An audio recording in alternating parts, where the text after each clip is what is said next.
नई ड्रामा के स्टार्टिंग में हम लोग देख रहे होते हैं कि एक कार में रेडियो चल रहा होता है जहाँ पर कि बताया जाता है सॉन्ग फैमिली के किडनैपिंग एंड मर्डर के बाद कंपनी डाउनफॉल में जा रही थी। जहाँ पर कि उसकी बेटी ने 20 साल की उम्र में ही कंपनी संभाल ली। ये थी इस कहानी की हीरोइन सॉन्ग, और जो कार ड्राइव करी है वो उसकी सौतेली सिस्टर थी यान। कहानी कुछ और ही है। सॉन्ग इस कहानी की असली हीरोइन होने के साथ साथ अपने मॉम डैड की असली डॉटर थी, जो कि पिछले 20 सालों से गांव में रह रही होती है, और यान उसकी सौतेली सिस्टर थी। शहर में सबको यही पता था कि यान ही इस फैमिली की असली डॉटर है।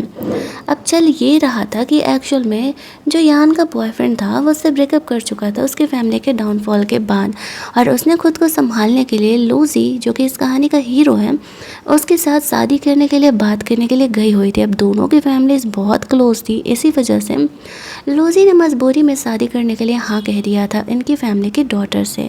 लेकिन ट्विस्ट ये था कि कुछ महीने पहले लूजी का कार एक्सीडेंट हो जाता है। उस एक्सीडेंट में लूजी क्रिपल हो चुका था और वो चल नहीं पाता था, वो व्हील चेयर पर ही रहता था। तो भला यान लूजी जैसे इंसान से शादी कैसे कर सकती थी? तो उसे उसकी बहन सॉन्ग की याद आती है। वो उसे गांव से यहाँ लेकर के आती है। वो कह रही थी कि अगर मैंने लूजी को तुम्हें दिया नहीं होता तो तुम गांव में अपने काऊ हैन और पिग ही संभाल रहे होते, तो तुम्हें तो मेरा एहसान मानना चाहिए। ये मैं तुम्हें यहाँ गांव से शहर लेकर के आई हूँ, तुम्हें वहाँ पर ज़्यादा किसी से कुछ बोलने की ज़रूरत नहीं है, बस तुम्हें वहाँ पर मेरा रोल प्ले करना है और लूजी से शादी कर लेनी है, वरना सोचो फिर तुम वही गरीबों वाली ज़िंदगी जियोगे और तुम्हारे ग्रैंड मदर का क्या होगा। अब सॉन्ग भी यहाँ पर किसी मोटिव के साथ ही आई हुई थी। वो लोग घर के बाहर पहुँचते हैं जहाँ पर कियान उसे समझाती कम धमकी देती है कि अगर कुछ भी गड़बड़ हुआ तो भूल जाना कि मैं तुम्हारी कोई हेल्प करने वाली हूँ। तुम्हारा काम है यहाँ पर लूजी की फैमिली को इम्प्रेस करना और लूजी से शादी करना। वो क्रिपल्ड है, दैट्स व्हाई मैं उससे शादी नहीं करने वाली। सॉन्ग को इस बात से कोई फ़र्क नहीं पड़ रहा था। वो बस अपने लाइफ की एक नई शुरुआत करने के लिए आई थी। और फिर वो उनके घर के अंदर चली जाती है। यान को लगा था कि वो ज़्यादा दिन यहाँ पर नहीं टिकने वाली है। घर में अंदर जाने पर लूजी के मॉम डैड यहाँ पर सॉन्ग को थोड़ी अजीब नज़रों से देख रहे होते, क्योंकि वो गांव से आई हुई थी और ऊपर से उसके पास इतने पैसे नहीं थे, तो उसके ड्रेसिंग सेंस वगैरह काफ़ी सिंपल थे। तभी वहाँ पे लूजी भी व्हील चेयर ड्राइव करते हुए आता है अपनी वाइफ को देखने के लिए। सॉन्ग को नहीं पता था कि लूजी उसे देख रहा है। उसकी मॉम डैड को भी यही लग रहा होता है कि सॉन्ग गांव से आई हुई है, तो उसे शहर के तौर तरीके नहीं पता है और हमारे जैसे अमीरों की ज़िंदगी के बारे में कुछ भी नहीं पता है। तभी वहाँ पर लूजी के दोनों भाई और बहन आते हैं और वो लोग यहाँ पर सॉन्ग का मजाक उड़ाने लगते हैं, ये कहते हुए कि माना कि मेरा भाई अब क्रिपल हो चुका है, लेकिन उसकी शादी ऐसे गाँव की लड़की से कराना ज़रूरी था क्या? इतना भी क्या ही अर्जेंट था? उसके मॉम डैड जानते थे कि एक तो लूजी किसी से शादी करने के लिए तैयार नहीं हो रहा है और कोई अमीर घर की लड़की उससे शादी करेगी भी क्यों। इसी वजह से उन्होंने यहाँ पर ऐसे सॉन्ग को मौका दिया था। अब यहाँ पर सॉन्ग जब आती है तो खुद लूजी की फैमिली को भी नहीं पता था कि शादी उसकी यान से फिक्स हुई थी और आई सॉन्ग है। यहाँ पर आते ही लूजी के भाई बहन जब सॉन्ग का इंसल्ट करने लगते हैं तो शुरुआत में सॉन्ग चुप रहती है, लेकिन जब वो लोग कुछ ज़्यादा ही उसका मजाक उड़ाने लगते हैं तो सॉन्ग सोचती है कि अब शायद इन्हें थोड़ा सबक सिखाना ज़रूरी हो गया है। वो उठती है और लूसी के मॉम डैड को टी ऑफ़र करती है। वो कहती है कि भले ही मैं गांव से आई हूँ, लेकिन मुझे भी बड़े घरों के तौर तरीके पता है। टी ऑफ़र करती है। उसके मॉम डैड थोड़े से यहाँ पर नॉर्मल हो जाते हैं। उन्हें डर था कि सॉन्ग ऐसे गांव से आई हुई है तो कहीं उनकी फैमिली को लेकर के वो बहुत ही ज़्यादा वियर्ड ना बिहेव करे और बाहर इनका नाक ना कटाए। बात करते करते यहाँ पर सॉन्ग दीवार पे लगी पेंटिंग को देख करके कहती है कि अंकल आपकी ये पेंटिंग फेक है। ये सुनते ही लूजी का भाई बहन हंसने लगते हैं और कहते हो कम ऑन, इम्प्रेस करने के लिए इतना बड़ा झूठ बोलने का ज़रूरत नहीं है। हम सबको पता है कि तुम गांव से आई हुई हो और तुम्हारे पास इतना दिमाग कहाँ ही होगा कि तुम ओरिजिनल और फेक पेंटिंग को जान सको। सॉन्ग यहाँ पर उस पेंटिंग के बारे में बताने लगती है कि ये पेंटिंग क्यों फेक है और जितने भी वो रीजंस दे रहे थे वो सारे वैलिड थे। सॉन्ग की सिस्टर कहती है मेरी बेस्ट फ्रेंड ने जो शॉप मुझे बताया था वो फेक कैसे हो सकता है। मेरे डैड ने 80 मिलियन में ये पेंटिंग खरीदी है। लेकिन जैसे ही सॉन्ग यहाँ पर अपने रीजंस बंद करती है देना कि ये पेंटिंग क्यों फेक है, न्यूज़ पर आने लगता है उसी पेंटिंग के बारे में कि सेम पेंटिंग एग्जीबिशन में निकलने वाली है।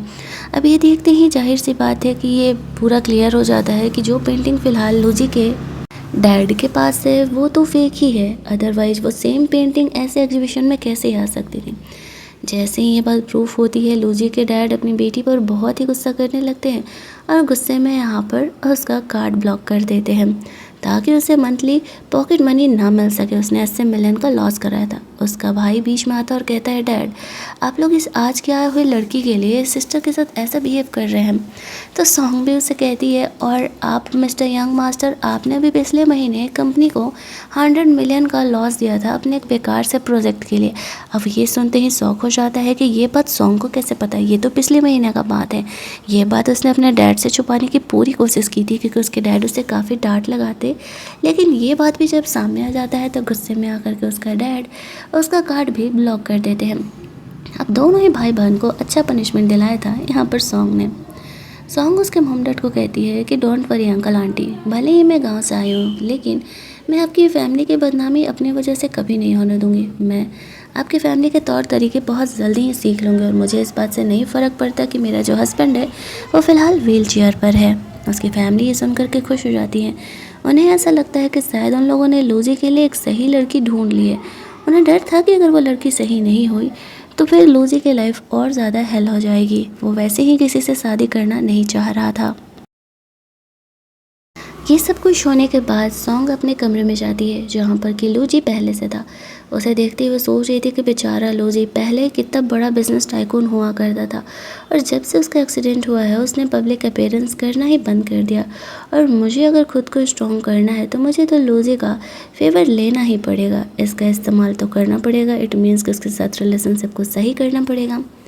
लूजी सॉन्ग को कमरे से जाने के लिए कहता है। सॉन्ग उसे कहती है, मैं तुम्हारी वाइफ हूँ, भला मैं इस कमरे को छोड़ करके क्यों ही जाने वाली हूँ। लूजी उसे कहता है, मैंने इस बात को एक्सेप्ट किया क्या कि तुम मेरी वाइफ हो। सॉन्ग कहती है, क्या फ़र्क पड़ता है, हम दोनों लीगल हस्बैंड वाइफ हैं। वो उसे शादी का सर्टिफिकेट दिखाती है जो कि ऑलरेडी लूजी की फैमिली ने पहले से ही ले रखा था। अब लूजी यहाँ पर क्या ही कह सकता था। सॉन्ग थोड़ी देर लूजी से बात करने के बाद जब फ्रेशन अप होने के लिए जा रही थी तो लूजी उस पर गुस्सा करते हुए कहता है कि क्या कर रही हो। सॉन्ग कहती है कि मैं वॉशरूम जा रही हूँ, तुम चलोगे साथ में। वो जानबूझकर उसे परेशान कर रही थी। लूजी गुस्से से कमरे से निकल जाता है। वो इतना तो समझ जाता है कि सॉन्ग को सिंपल लड़की नहीं और इससे पीछे छुड़ाना थोड़ा मुश्किल होने वाला है। जब वो फ्रेशन अप होकर के लौट रही थी तो वो सोचती है कि इसकी फैमिली का फेवर मुझे लेना ही पड़ेगा। मॉम डैड को तो इम्प्रेस करना उतना आसान नहीं है, लेकिन जो ये लूजी है ना वो थोड़ा ज़्यादा ही टफ़ है और ऊपर से उसका क्रिपल्ड होना उसे और ज़्यादा टफ़ बना दे रहा था। वो लोगों पर भरोसा करना बंद कर चुका था। तभी वो देखती है कि लूजी की मॉम उससे मिलने के लिए आई हुई है। वो जाकर के बोलती है, बताइए आंटी मैं आपके लिए क्या कर सकती हूँ। तो उसकी मॉम यहाँ पर लूजी के लिए एक मसाज ऑयल सॉन्ग को देते हुए कहती है कि बेटा लूजी के पैर ठीक हो सकते हैं। डॉक्टर ने कहा है कि अगर डेली उसके पैरों में ऑयल से मसाज किए जाए तो, लेकिन वो डॉक्टर के ट्रीटमेंट के लिए हाँ कहने के लिए ही तैयार नहीं है और वह किसी से भी मसाज भी नहीं लेता। अब तुम उसकी वाइफ हो तो क्या तुम डेली मेरे लिए ऐसा कर सकती हो। अब उसकी मॉम भी जानती थी कि शायद लूजी यहाँ पर सॉन्ग की बात सुने क्योंकि वो और किसी की बात तो सुन नहीं रहा। सॉन्ग लूजी की मॉम को भरोसा दिलाते हुए कहती है कि डोंट वरी आंटी, अब मैं उसकी वाइफ हूँ तो मैं इतना तो उसका ख्याल रख ही सकती हूँ। उसकी मॉम कुछ और भी बातें कहना चाह रही थी लेकिन हेजिटेट कर रही थी। सॉन्ग उसे कहती है कि आंटी अब हम फैमिली हैं, आपको मुझसे हेजिटेट करने की कोई ज़रूरत नहीं है, आपको जो बोलना है आप बोल सकती हो। तब लूजी की मॉम बोलने लगती है कि बेटा मुझे ऐसा लगता है ना कि एक्सीडेंट के बाद जब से लूजी क्रिपल्ड हुआ है तो उसका जो है प्राइवेट पार्ट वो भी काम नहीं कर रहा है। अब वो देखो डॉक्टर के ट्रीटमेंट से तो मान नहीं रहा है, तो बस तुम ही एक आखिरी सहारा हो। क्या तुम ये बात पता लगा करके बता सकती हो कि क्या एक्शन में ये बात सही है या झूठ। वो कहती है बस इतनी सी बात, डोंट वरी आंटी, मैं ज़रूर ही पता लगा करके आपको बताऊँगी कि क्या लूजी एक नॉर्मल पर्सन है या फिर वो किसी काम का नहीं है। उसकी मम्मी सुन के थोड़ा रिलैक्स हो जाती है कि चलो कुछ तो यहाँ पर लूजी के बारे में उन्हें भी पता चलेगा। रात में जब सॉन्ग कमरे में जाती है तो लूजी ने कमरे बाहर से लॉक कर दिया था, लेकिन वो कीज़ लेकर के ओपन करके अंदर चली जाती है। लूजी वहाँ सो रहा था, वो मसाज करने के लिए धीरे से यहाँ पर उसका ब्लैंकेट उठाती है, तभी वो जग जाता है। उस पर गुस्सा करने लगता है कि वो ये क्या कर रही है। सॉन्ग उसे कहती है इट्स ऑब्वियस कि मैं तुम्हारा मसाज कर रही हूँ। लूजी कहता है तुम्हें कमरे में आने के लिए किसने बोला। सॉन्ग कहती है हम दोनों हस्बैंड वाइफ हैं, अलग अलग कमरे में कैसे ही सो सकते हैं। लूजी कहता है मुझे नहीं रहना तुम्हारे साथ। सॉन्ग कहती है अच्छा ठीक है, हम अलग कमरे में रह सकते हैं, लेकिन मेरी एक शर्त है, अगर तुम डेली अपने पैरों की मसाज मुझसे कराओगे तो ही मैं ऐसा करने वाला हूँ। लेकिन लूजी ये भी नहीं मानता है।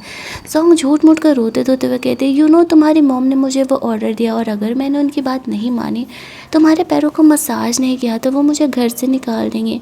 अब मैं कंट्री साइड से आई हुई हूँ और अगर मुझे घर से निकाल दिया गया तो मैं कहाँ जाऊँगी, मेरे तो अब मॉम डैड भी इस दुनिया में नहीं है।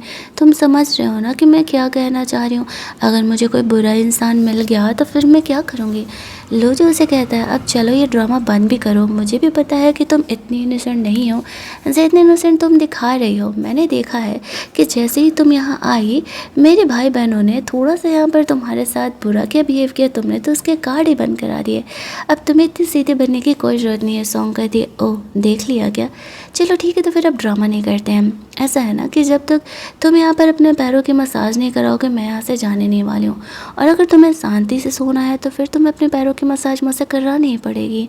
दोनों यहाँ पर छीना झपटी करने लगते हैं। सॉन्ग उसे अपना पजामा ऊपर करने के लिए बोल रही थी ताकि वो मसाज कर सके, उस चक्कर में गलती से लूजी का नाइट ड्रेस फट जाता है। लूजी उस पर गुस्सा करने लगता है तो सॉन्ग उसे कहती है इतने अमीर हो तुम, इतनी लो क्वालिटी का नाइट ड्रेस तुमने क्यों पहना, बताओ भला मेरी जैसी सीधी सादी इनोसेंट सी गर्ल थोड़ा सा टच किया यहाँ पर तो तुम्हारा पजामा ही फट गया, इसमें मेरी कोई गलती नहीं है। अब लूजी की सेक्सी टांगें यहाँ पर दिख रही थी तो सॉन्ग यहाँ पर सिचुएशन का फ़ायदा उठाने के लिए सोचती है और तुरंत ही मसाज लेकर के ऑयल लेकर के मसाज करना स्टार्ट कर देती है। बेचारा लूजी के पास फ़िलहाल कोई ऑप्शन नहीं था। वो बेचारगी वाले सिचुएशन में सोचता है कि चलो मसाज करा लेने में ही भलाई है वरना ये लड़की यहाँ से जाने नहीं वाली। मसाज करते करते सॉन्ग को उसकी मॉम की बातें याद आती कि उन्होंने ये भी चेक करने के लिए बोला था कि लूजी का छोटू उस्ताद काम करता है या नहीं, लेकिन वो उससे बिना बोले टच करेगी तो वो उसका जो हालत करने वाला है वो उसे छोड़ेगा नहीं, ये तो उसे भी पता था। दैट्स वाई वो उससे पहले पूछती है अच्छा एक बात बताओ, अगर मैं मसाज करते करते थोड़ा सा तुम्हें कहीं और टच करूँ तो तुम्हें चलेगा क्या। हम दोनों लीगल हस्बैंड वाइफ हैं तो इतना तो मेरा हक तुम पर बनता है ना। अब उसे पता नहीं था कि वो क्या कह रही है, लेकिन जैसे उसका माइंड थोड़ा सा यहाँ पर डिस्ट्रैक्ट होता है तो वो तुरंत ही उसके बॉडी पार्ट को टच करके देखने लगती है कि क्या सच में उसका वो छोटा उस्ताद काम कर रहा है नहीं। ये देखते ही यहाँ पर लूजी चिल्लाने लगता है और सॉन्ग चुपचाप कमरे से बाहर निकल जाती है, क्योंकि अगर इससे ज़्यादा बदमाशी उसने लूजी के साथ किया तो फिर वो पक्का उसे घर से निकाल देने वाला था। अगली सुबह ब्रेकफास्ट टेबल पर लूजी की मॉम सॉन्ग से पूछ रही होती है कि क्या हुआ, कुछ पता चला क्या। सॉन्ग यहाँ पर थोड़ा सा झूठ बोल देती है कि लूजी का बॉडी पार्ट काम नहीं करता। लूजी वहाँ से जानबूझ करके गुजरने की एक्टिंग कर रहा था ताकि वो उन दोनों की बातों को सुन सकें। अब सॉन्ग ने ऐसा इसलिए कहा था ताकि उसकी मॉम की थोड़ी सी सिंपैथी सॉन्ग के लिए बढ़ जाए। होता भी वही है, उसे ऐसा लगने लगता है कि वो लोग यहाँ पर सॉन्ग के साथ गलत कर रहे हैं। वो सॉन्ग को अपना कार्ड देते हुए कहती है कि बेटा यहाँ पर कुछ दिनों में लूजी के डैड का बर्थडे है, तुम जाकर के इनमें कुछ पैसे हैं, कुछ अच्छा सा ड्रेस वगैरह ख़रीद लेना। हम नहीं चाहते कि बाहरी लोगों को ये लगे कि हम हमारे घर की बहू को अच्छे से ट्रीट नहीं करते हैं। सब यही तो चाहती थी। वो कहती है डोंट वरी मॉम, मैं ज़रूर ही कुछ अच्छे कपड़े लेकर के आऊँगी और आपकी फैमिली की मैं बदनामी बिल्कुल नहीं होने देने वाली हूँ। लूजी इन बातों को सुनता है तो उसे ऐसा लगने लगता है कि सॉन्ग कोई गोल्ड डिगर तो नहीं है। वो इतनी आसानी से उसकी मॉम के पैसे ले रहा और ऊपर से उसका बिहेवियर एक नॉर्मल लड़की से बिल्कुल ही अलग था। अब वो उसके बारे में जानने के लिए सोच रहा होता है कि आखिरकार उसका मोटिव क्या है इस घर में आने के लिए। वो वहाँ से बाहर निकलता और अपने एक लौते नालायक फ्रेंड को कॉल करता और कहता है मुझे एक लड़की के बारे में पता लगाना है, वही कंट्री गर्ल जिसको कि मेरी फैमिली वालों ने मेरे लिए वाइफ चूज किया है। उसका फ्रेंड शुरुआत में यहाँ पर मजाक उड़ाता है, उसके काव और पेग के बारे में तुम्हें जानना है। लूजी कहता है मैटर थोड़ा सीरियस है, मुझे लगता है वो किसी मोटिव की वजह से मेरे घर में आई हुई है। तब उसका फ्रेंड कहता है ठीक है, मुझे कुछ दिनों का वक्त तो मैं पता लगा के बताता हूँ। अगले सीन में सॉन्ग लूजी की बहन के साथ कुछ ज्वेलरी और ड्रेस की शॉपिंग करने के लिए जाती है, जहाँ पर कि उसके सिस्टर ने सॉन्ग के बारे में बताया था ये गांव से आई हुई हमारी भाभी है, तो इसे उसके हिसाब से कुछ चीज़ें दिखा दो। यहाँ पर सॉन्ग अभी कुछ ज्वेलरीज पसंद ही करने वाली थी कि तभी वहाँ की जो हेल्पर लोग थी जानबूझ करके वो लोग इंग्लिश में बात करने लगते हैं ताकि यहाँ पर उसे पता ना चल सके कि वो लोग उसकी बड़ाई कर रहे हैं कि इसकी किस्मत कितनी अच्छी है। गाँव से आने के बावजूद भी यहाँ पर इस तरीके से वो आ जा रही है इतनी अमीर घराने से। उन्हें तो लगा था कि सॉन्ग को कुछ समझ में नहीं आएगा, लेकिन सॉन्ग जब पलट के उन्हें इंग्लिश में जवाब देती है कि तुम्हें क्या लगा कि मैं कंट्री गर्ल हूँ तो मुझे इंग्लिश नहीं आती होगी, तुम्हें यहाँ पर सेल करने के लिए रखा गया है, लोगों के पर्सनल लाइफ के बारे में डिस्कशन करने के लिए। कहाँ है तुम्हारे स्टोर का मैनेजर? अब वो लोग माफ़ी मांगने लगती है कि वो लोग दोबारा ऐसा नहीं करेंगी, लेकिन स्टोर की मैनेजर यहाँ पर आती है तो सॉन्ग उसे कंप्लेन करती है तुम्हारी हेल्पर लोगों ने यहाँ पर मेरा इंसल्ट किया है। अब वो उसे माफ़ी मांगते हुए कहती है कि अच्छा ठीक है, हमसे गलती हो गई, हमें पता नहीं था, हम इसे जॉब से निकाल देंगे, ये दोबारा आपको परेशान नहीं करेगी और हमारा लिमिटेड एडिशन जो कलेक्शन है वो शॉप में अंदर है, आप अंदर आइए ना। अब लोजी की बहन ये देख करके सोचने लगती है कि इस लड़की को इंग्लिश भी आती है, ये लड़की तो औकात से ज़्यादा टैलेंटेड होते जा रही है। उसने भी खुद ही एक्सपेक्ट नहीं किया था कि ये लड़की को इतनी सारी चीज़ें पता होगी। आधी उसने पेंटिंग के बारे में सच्चाई बता दी और अब वो इंग्लिश में भी टॉक कर रही है। उसे पता नहीं था कि ये आखिरकार इसके फैमिली बैकग्राउंड है क्या, जिससे कि इतनी सारी चीज़ें आती हैं। शॉपिंग करने के बाद जब वो लोग घर पहुँचते हैं तो जानबूझ करके यहाँ पर जो उसकी बहन थी वो सॉन्ग के बारे में कहती है, मॉम आपने किस लड़की को भेज दिया था शॉपिंग करने के लिए, इसने तो यूं ही 50 मिलियन उड़ा दिए, इसने तो कभी ज़िंदगी में एक साथ 50 मिलियन देखे नहीं होंगे। सॉन्ग समझ जाती है कि वो जानबूझ करके बुराई कर रही है यहाँ पर ताकि उसकी मम्मा से डांटे, बट वो कहती है आंटी 50 मिलियन ज़्यादा है क्या? एक्चुअल में मुझे लगा कि आपने कहा था घर के लिए ढंग के कपड़े खरीदने के लिए, तो मैंने आपकी फैमिली के स्टेटस के हिसाब से ये कपड़े खरीद लिए। अगर यहाँ पर मैं आपकी फैमिली के हिसाब से नहीं लगूँगी तो आपकी ही फैमिली की तो बुराई होगी ना। और हाँ, मैंने लोजी के लिए भी एक सूट बाई किया है, उसके डैड का बर्थडे है, वो भी थोड़े अच्छे कपड़े पहन करके पब्लिक में आएगा तो उसे भी अच्छा फील होगा। मुझे पता है कि वो काफ़ी दिनों से घर के बाहर नहीं निकला है।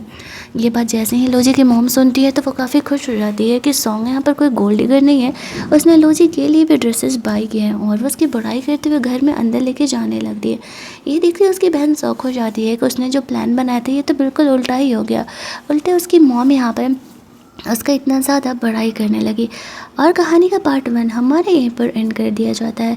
अगर आपको ये कहानी अच्छी लग रही होगी तो वीडियो को लाइक और शेयर करना मत भूलना, चैनल को सब्सक्राइब कर लेना ताकि जब इस कहानी का सेकंड पार्ट आए तो नोटिफिकेशन आप लोगों को मिल सके।